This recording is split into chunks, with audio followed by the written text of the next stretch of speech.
इधर नीट मामले पर संसद में मचे घमासान पर नेता विपक्ष राहुल गांधी ने मीडिया से कहा है कि शिक्षा मंत्री को नीट के मुद्दे पर जवाब देना चाहिए। मंत्री जी ने सुप्रीम कोर्ट और प्रधानमंत्री की बात की, लेकिन ये नहीं बताया जा रहा है कि वो नीट के मुद्दे पर क्या कह रहे हैं, क्या कर रहे हैं। देश के युवाओं को काफी मुश्किलों का सामना करना पड़ रहा है। हम चाहते हैं कि सरकार इस पर चर्चा करे, लेकिन वे तैयार नहीं है।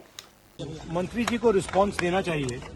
मंत्री जी ने सुप्रीम कोर्ट की बात करी, प्रधानमंत्री की बात करी, मगर मंत्री जी को शायद ये बातें समझ नहीं आ रही हैं और वो ये नहीं बता पा रहे हैं कि वो इसके बारे में क्या कर रहे हैं। सर, इसके अलावा प्रधानमंत्री सवाल का जवाब नहीं दिया। राहुल जी, कुछ कह रहे हैं लेकर के आप पहले भी बोलते रहे हैं। नहीं, अभी मेरा भैया अभी मेरा नीट पे फोकस है। नीट क्योंकि ये बहुत जरूरी मुद्दा है युवाओं के लिए और काफी मुश्किल हो रही है। हमने कहा था कि इस पे डिस्कशन होना चाहिए और सरकार इंटरेस्टेड नहीं है, मगर हम इस मुद्दे को उठाते रहेंगे और सरकार पे दबाव डालेंगे। मंत्री जी इधर सरकारी कर्मचारी अब आरएसएस की गतिविधियों में भाग ले सकते हैं। भाग ले सकने वाले फैसले पर केंद्रीय मंत्री पीयूष गोयल ने कहा, इसका स्वागत है। कांग्रेस ने राजनीतिक कारणों से जो निर्णय लिया था उस आदेश का हटना स्वागत योग्य है। देशभक्तों और ऐसे सामाजिक संगठनों के प्रति कांग्रेस पार्टी की नकारात्मक सोच, कांग्रेस पार्टी का रवैया राष्ट्रवाद और देशद्रोही के खिलाफ रहा है। ऐसी विचारधारा के लिए भारत में कोई जगह नहीं है। राष्ट्रीय स्वयंसेवक संघ पर जो प्रतिबंध था कि सरकारी मुलाजिम उसमें भाग नहीं ले सकते हैं, उसको जो हटाया है, मैं उसका स्वागत करता हूं। जो निर्णय कांग्रेस पार्टी ने राजनीतिक कारणों से लिया था उसका हटना एक स्वागत का निर्णय है और मैं समझता हूं ये इस प्रकार के देशभक्त और सामाजिक संस्थाओं के ऊपर कांग्रेस पार्टी की सोच जो लगातार नकारात्मक रही है, कांग्रेस पार्टी का रवैया जो राष्ट्रवादी और देशभक्ति के खिलाफ रहा है, इस प्रकार की विचारधारा के लिए भारत में कोई जगह नहीं है। और राष्ट्रीय स्वयंसेवक संघ जो एक देशभक्त संस्था है, जो एक सांस्कृतिक संस्था है, जिसका हर स्वयंसेवक देशभक्ति से ओतप्रोत रहता है, उस संस्था में कोई भी व्यक्ति भाग ले उसका स्वागत होना चाहिए।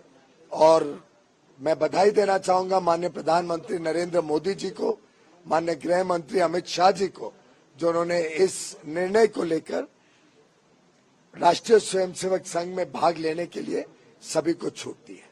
राष्ट्रीय स्वयंसेवक संघ पर जो प्रतिबंध था कि सरकारी मुलाजिम उसमें भाग नहीं ले सकते हैं, उसको जो हटाया है, मैं उसका स्वागत करता हूं।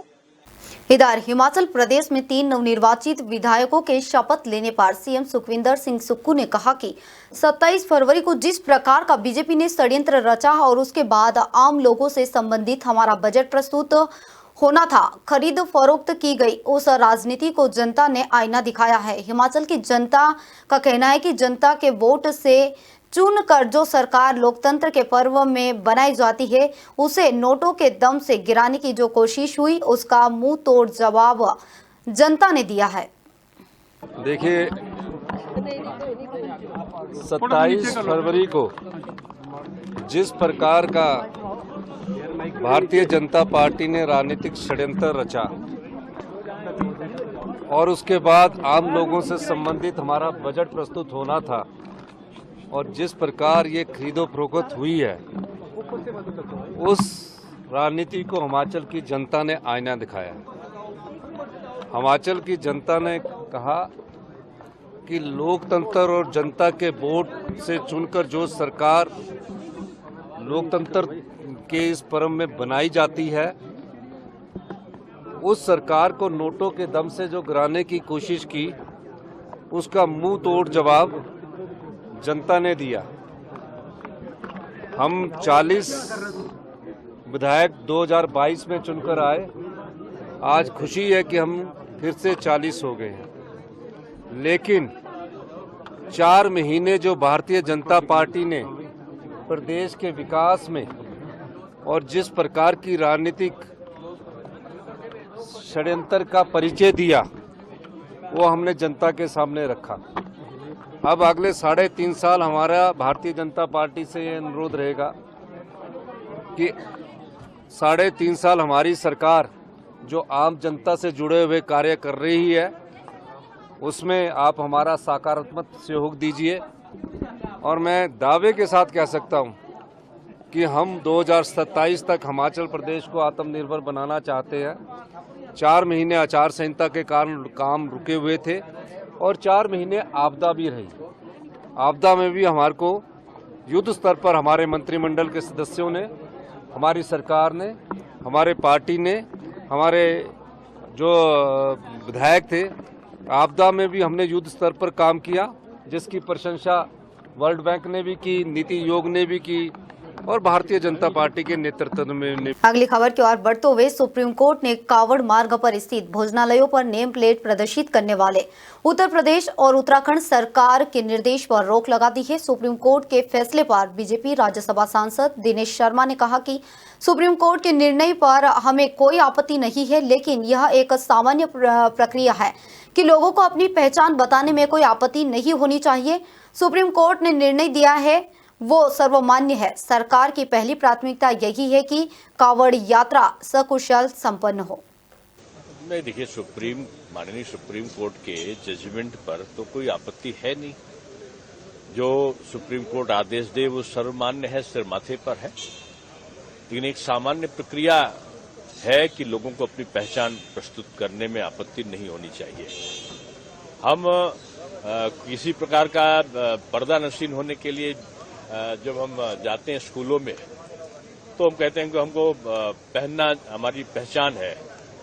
हम नौकरी करते हैं, आईएएस होते हैं तो लिखते हैं आईएएस और अपना नाम लिखते हैं, डॉक्टर होते हैं तो अपना नाम लिखते हैं। तो हम दुकान में वैसे भी 40-50% लोग अपना नाम लिखते हैं। मैं समझता हूं कि लोगों को आपत्ति नहीं होनी चाहिए थी, लेकिन फिर भी जो माननीय सुप्रीम कोर्ट ने निर्णय दिया है वो सर माथे पर है। और जो भी आगे कानूनी प्रक्रिया होगी उसके सरकार के उसका परीक्षण करती रहती है समय समय पर माननीय न्यायालय के आदेशों का। लेकिन सरकार की प्राथमिकता तो पहले यही है कि कांवड़ यात्रा सकुशल संपन्न हो, शरारती तत्व उनकी पवित्रता को भंग न करने पावे, जो नियम और कानून उनके व्रत को धारण करने में है उसका पालन कराने में सरकार सहायक बन सके। पत्थरबाजी बंद हुई है, फूल बरसते हैं, लेकिन साथ साथ दंगे भी ना हो और उनके जो धार्मिक मान्यताएं हैं उस पर आघात भी ना हो, ये सरकार का नैतिक दायित्व। संसद के मानसून सत्र पर कांग्रेस नेता पवन खेड़ा ने कहा कि हम लगातार नीट का मुद्दा उठा रहे हैं। किसानों के एमएसपी पर भी हमने आवाज उठाई, तेलंगाना के अधिकार को लेकर भी हमने आवाज उठाई है, लेकिन हमें इस सरकार से कोई उम्मीद नहीं है कि ये कोई भी ऐसा न्याय संगत काम करेंगे जिससे नौजवान किसानों और तेलंगाना को न्याय मिले। हम लगातार नीट का मुद्दा उठा रहे हैं और आज मणिकम टैगोर ने भी नोटिस दिया है नीट के मुद्दे पे चर्चा करने के लिए। एमएसपी, किसानों के एमएसपी पे भी हमने काफी आवाज आज भी उठाई है और जो तेलंगाना के हक हैं उनके बारे में भी हमने आवाज उठाई है। लेकिन हमें इस सरकार से कोई उम्मीद नहीं है कि ये कोई भी ऐसा न्याय संगत काम करेंगे जिससे नौजवानों को न्याय मिले, किसानों को न्याय मिले, तेलंगाना को न्याय मिले। हम